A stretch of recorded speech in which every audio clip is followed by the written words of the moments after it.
I'm Dr. Liesl Windsor, developmental behavioral pediatrician, and this is the It Starts at Home series.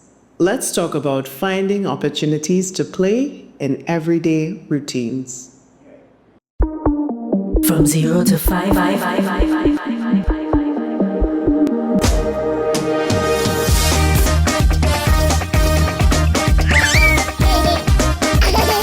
It starts at home. She say home. She say home.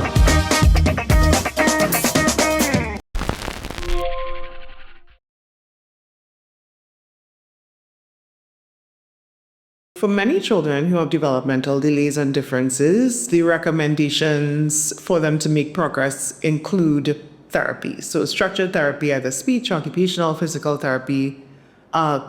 Those children are referred to therapists to work on some of the areas that might be challenging for them. However, even in the best case scenario, therapy is often once a week, maybe twice, if you're fortunate, and a child spends much more time elsewhere, at home in particular, than they do at therapy. And so, what a parent does at home with their child is equally as important as what is being done in therapy. While play at home doesn't replace therapy, there is a level of engagement that a child has with their parents, with their family members, with their caregivers that a therapist cannot reproduce because they're not related in the same way.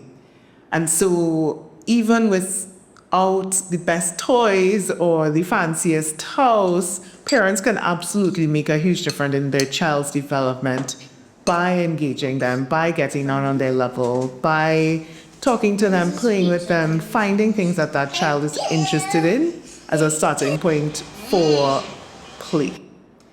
Parents of children who have developmental delays and differences often feel as though their child doesn't necessarily play the same way as a typically developing child might. However, they do, and they can in many cases, but the parent is the one that is the initiator in many cases. And so I encourage parents to be the initiator. Even if your child may not seem as interested, that starts somewhere. Do they like cars? Do they like bubbles? Do they like blocks?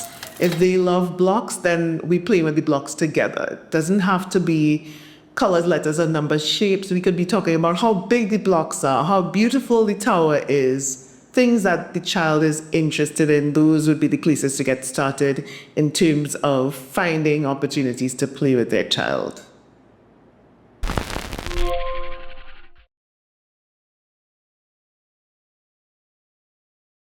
So parents often have a hard time finding opportunities to play with their child. We all know work and school and just life often can get in the way of creating a space for play. And so what I often suggest is that we try to build play into the regular routines that we have anyway. So we have to go to the grocery store, we have to drive to school, we have to take a shower, we have to brush our teeth, we have to go to bed at some point, we have to have a meal. And so the best way to maximize your routine is to find opportunities to play and engage with your child during the normalcy of your day, during the activities that you have to do anyway. So, for example, if you have a car ride either to the mall or to school, think about songs that your child likes to sing. Action songs are great, rhyming songs are best, so that your child is learning how to communicate, but also that call and response back and forth of, even though they may be in a car seat facing away from you, they can hear your voice, they can hear your tone, and that contributes to development. Similarly, even during bath time, sometimes parents just try to get through it, right? This is extremely important part of the day and sometimes can be very stressful. But what if we took that time to make it into a playful time? You know, we talk about wet and dry and the drops are falling. If we're bathing in a tub, we can talk about what the duckie's doing and what mommy's doing, what baby's doing, whatever baby's name is. So that now becomes not a chore, but it becomes an opportunity for this child to learn how to describe different things, how to engage with other people. And those are just two examples of how using a regular daily routine can turn into an opportunity without you taking extra time to create the space for play. Feel like I'm going off my mind. My mommy told